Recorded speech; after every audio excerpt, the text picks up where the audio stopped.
Hi there, everybody. Good afternoon. Come on into the Kumo Theater. We've got seats. You can come in and relax and get ready to hear from Puppet. They're going to talk about accelerating migration to AWS with Puppet. So I have got Ryan Coleman with me. And Ryan, let's tell people what they're going to find out about in your presentation, why they just want to come on in and join us. Great. Well, yeah, so thanks for the introduction. We're going to be talking about how to migrate to Amazon Web Services from wherever you're starting from. We're going to talk a little bit about how one of our customers has done just that, and a little bit more about how infrastructure as code can help you automate more quickly.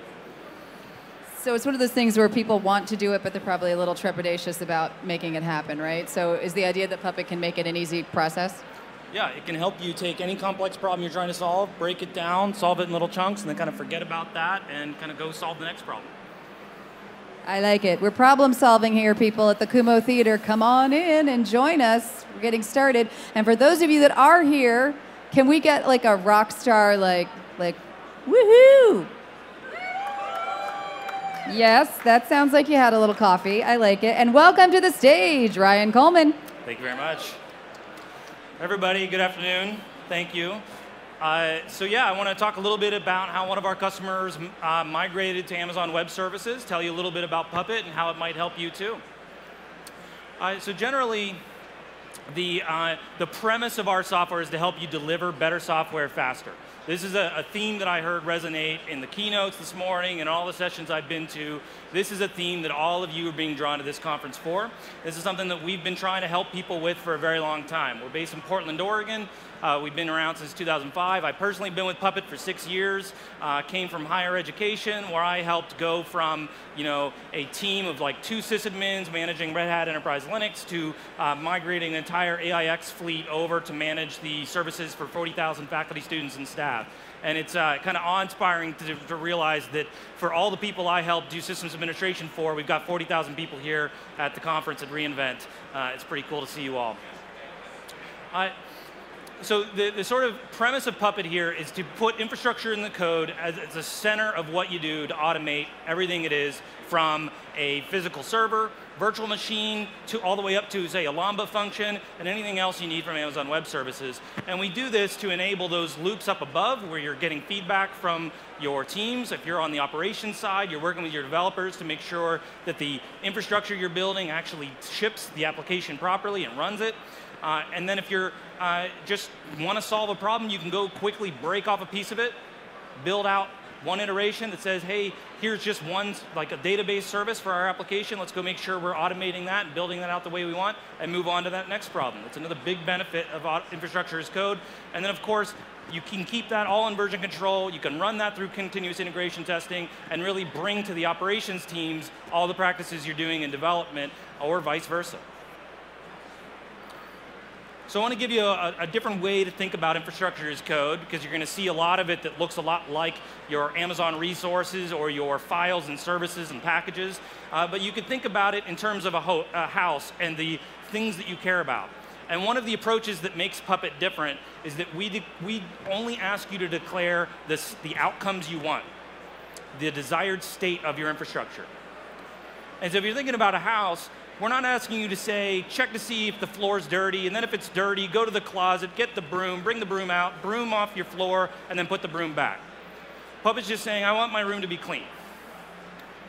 And then what Puppet's doing for you is sorting out, is my floor dirty? Where is that broom right now? Go and sort out where it is, what state the floor is in, and make sure that the outcome you want, your floor is clean, is accomplished.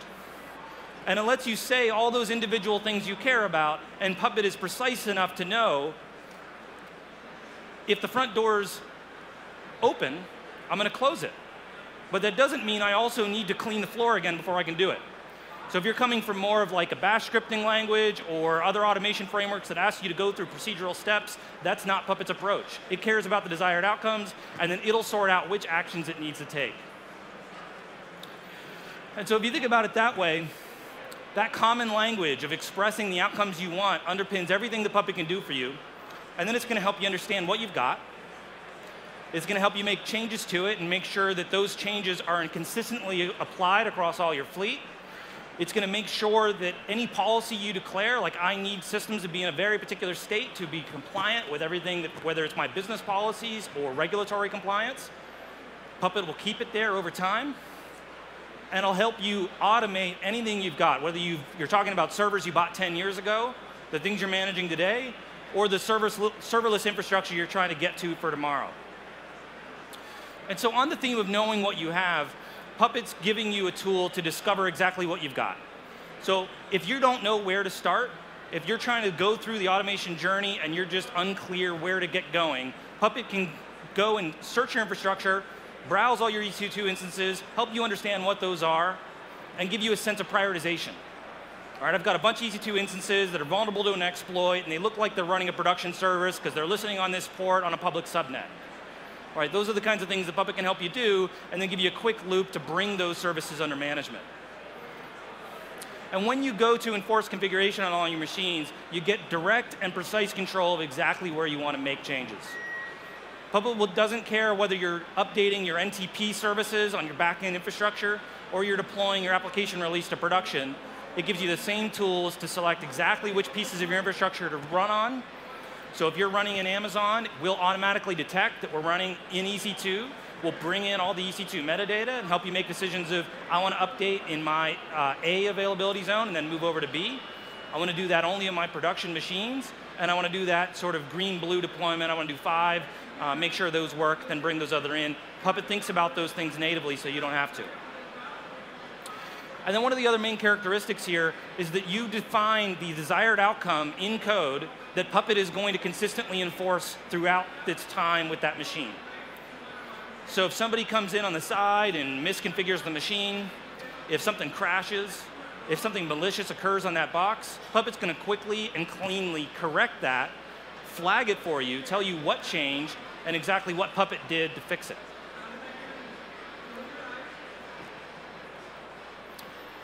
And as I said, we can do this on any platform you care about. Puppet was founded on the principle of abstraction. It was taking, like, if I'm moving from Debian to Red Hat, I don't want to think about package management tools. I don't want to think about which flag I pass to DKBG or Yum. I just want to think about the package I want, the version I want, and let Puppet do the rest. And we've applied that principle to everything we do. So we helped customers migrate from physical data centers to virtualization when that was really taking off. And we're doing the same thing for cloud resources.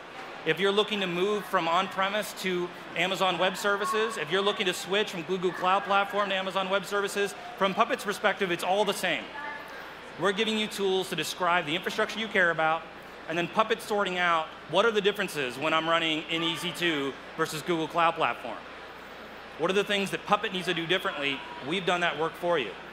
And if you're moving into containers, that same kind of description of the outcomes you want, all you're shifting is the runtime. Instead of Puppet building out those images and keeping a VM running in the state you care about, it's giving you a workflow for describing what image that container should be running off of. And we've given you a tool chain to go and build that container image and instantiate all the containers you want on the scheduler of your choice. If that's Docker Swarm, great. If that's Kubernetes, great. From Puppet's perspective, that's just the end target for the containers that we help you build. And that's all based on that common language that's simple to understand. It's meant to be something that you review with other humans. It's not like a big JSON blob that only a machine understands. It's meant to be something where you can have a conversation as part of your peer review process, as part of your team meetings. Do we all agree that this service should be configured in this way? Does this meet the needs of our operations teams? Does this meet the needs of our CISO? Are the developers getting a fast feedback loop from building out the new architecture that they're working on? And you don't have to get started from scratch. We've got the largest community of content for automating anything you want.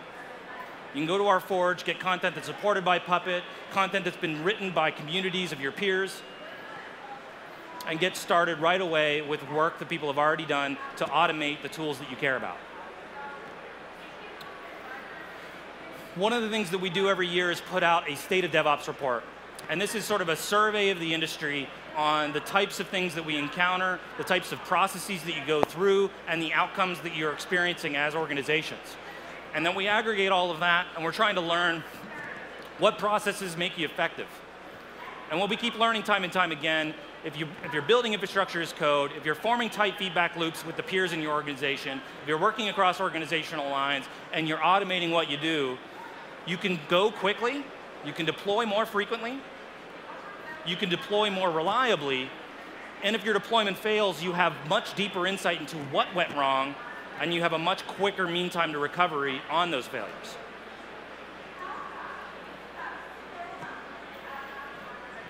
So I keep mentioning that we've got a lot of content out of the box. We're a model-driven approach.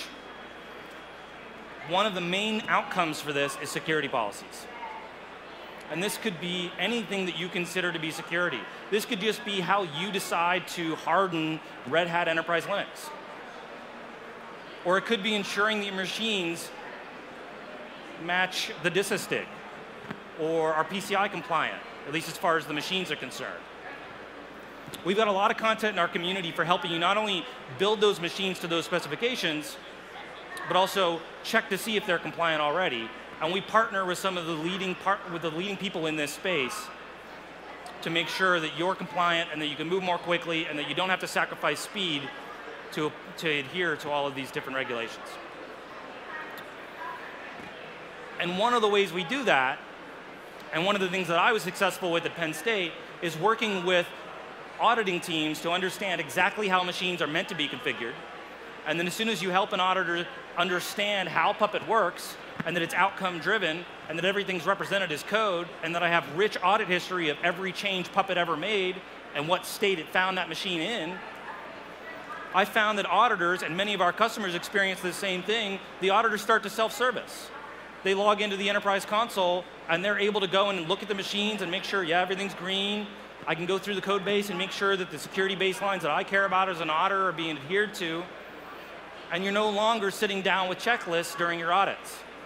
You're spending less time doing that. You're working on your own problems. They're happier because there's less confusion. There's less uncertainty because they're looking at something that proves those machines are compliant. And if there are any problems, they know that Puppet's going to fix them for you right away. When Heartbleed came out, a lot of our customers were just unclear, are they vulnerable? And they're able to quickly go and fix that with Puppet. And of course, we have an AWS module which lets you set up, say, your security group rules and apply those same kind of principles here. And these kind of workflows is what our customer service channel did to migrate to Amazon Web Services. They were moving very quickly, trying to get a ton of applications out to serve their clients. They wanted to be able to move with cost efficiency, find a solution that worked well for them. They're run on Windows. They wanted to move to Amazon Web Services. And they wanted to grow a very small team to deliver what a large team would deliver in much less time.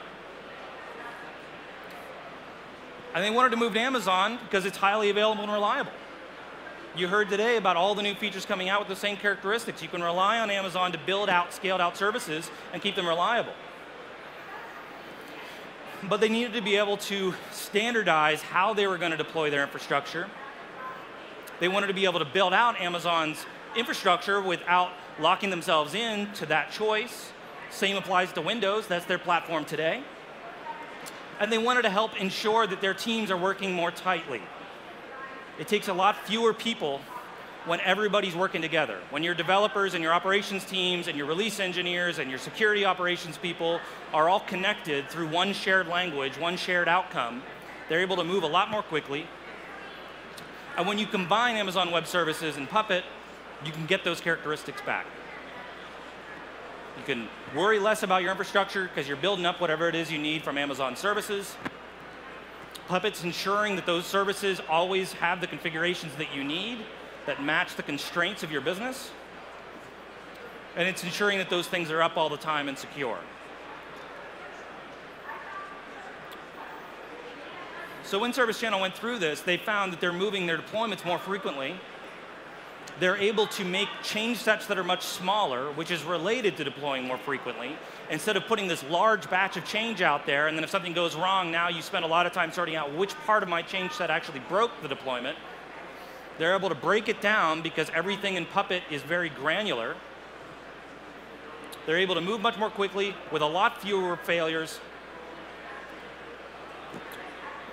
And now our customers can do this with Amazon OpsWorks, which we just put out there, so that in addition to not managing all those Amazon Web Services, Amazon will also manage Puppet Enterprise for you, so you can connect very quickly any of the resources that you want to manage and deploy them at scale. If you want to learn more, I'll be taking questions down here at the booth 513. We'll be here, the whole Puppet crew's coming down to see you. Please go check out OpsWorks for Puppet Enterprise and try it out and see if these benefits can work for you. Thanks, everybody.